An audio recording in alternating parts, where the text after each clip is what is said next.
These days, people, the news frequently shifts from ignorant to depressing to regrettably ignorant. However, I'm pleased to say that it's simply plain stupid today. Was it only this morning after all? Yes. The president gave a spontaneous press conference from a rather odd venue late this morning. Why are you up on the roof, sir? That's good. You don't often hear a world leader asking that question. Where are your pants, Your Majesty? It's right up there. The president once attempted to communicate using some sort of hand signals. No, I'm not sure what this is. Look, he's probably saying, the Capitol Dome is a D cup. Take a look at that. Then take a look at that. Two of them please, one here, one there. He then shouted from the roof in a very typical unmiked manner. What does that signify? Yes. What does that signify? What is meant by any of this? The man in charge? How are you? Why must we act like this? When an elderly man goes around a roof and yells at us, why must we act as though nothing is wrong? The monologue by Stephen Colbert is more than only satire for the late hours. It's a scathing critique of Donald Trump's insane actions that pass for humor. The picture of a sitting president idly strolling across a roof, it's not merely ridiculous to shout stuff into the wind and make illegible hand signs. It is disheartening for a country that still expects to respect him. Colbert does not have to yell to reveal the insanity. All he does is hold up the mirror. The tragic comedic collapse of presidential power is encapsulated by the analogy of royalty asking, "Where are your pants?" Dignity while Trump was in office. The public is supposed to nod and grin as if it were normal when a guy who has been given worldwide authority is reduced to a nonsensical rooftop rambler. Core's query, it is not rhetorical to ask, "How are you?" the guy in charge.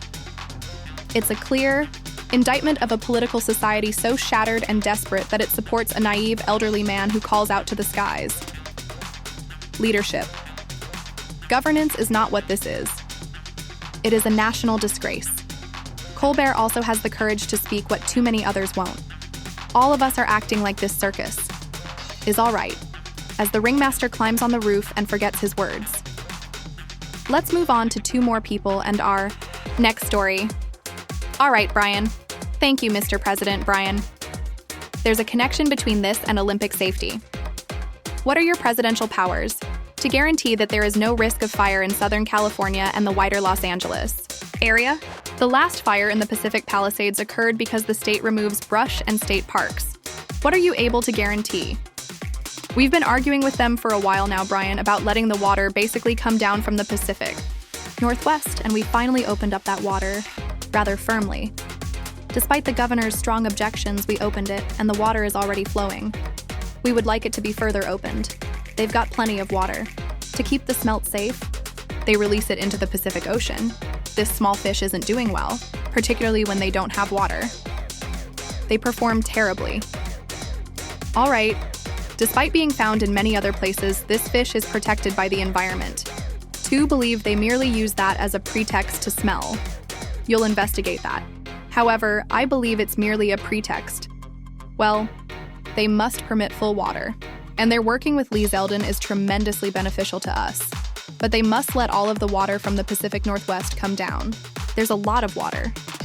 If Gavin Newsom allowed the water to flow, see how for once this name was pronounced correctly. They have so much water that they don't know what to do with it if this guy let it come down from the Pacific Northwest. Well, all of those sprinkler systems would have continued. Every single one of those folks with those lovely homes that have ceiling sprinklers and fire pumps outside of them. They were without water, since they refused to allow the water to fall. The amount of water there is enormous. I initially told the congressman when I became involved with this subject during my first term that they picked me up because it was their intention to show me the fields where they could produce 10 times as much. 1 acre or 2 acres of gorgeous green would be seen among 100 acres. It's really colorful.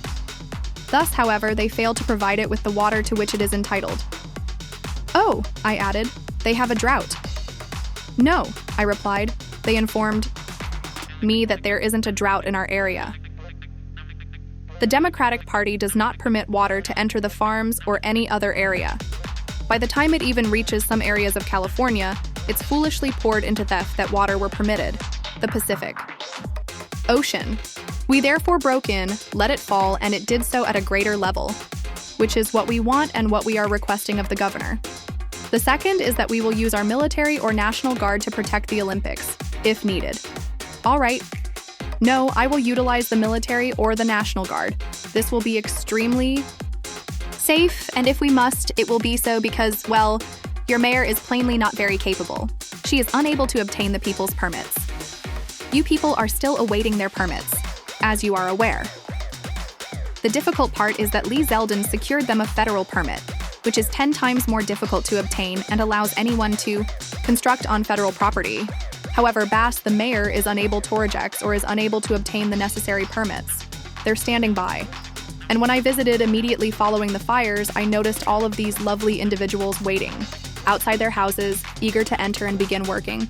And in addition to their city permits, they are still awaiting their state permits. It's shameful. It's shameful.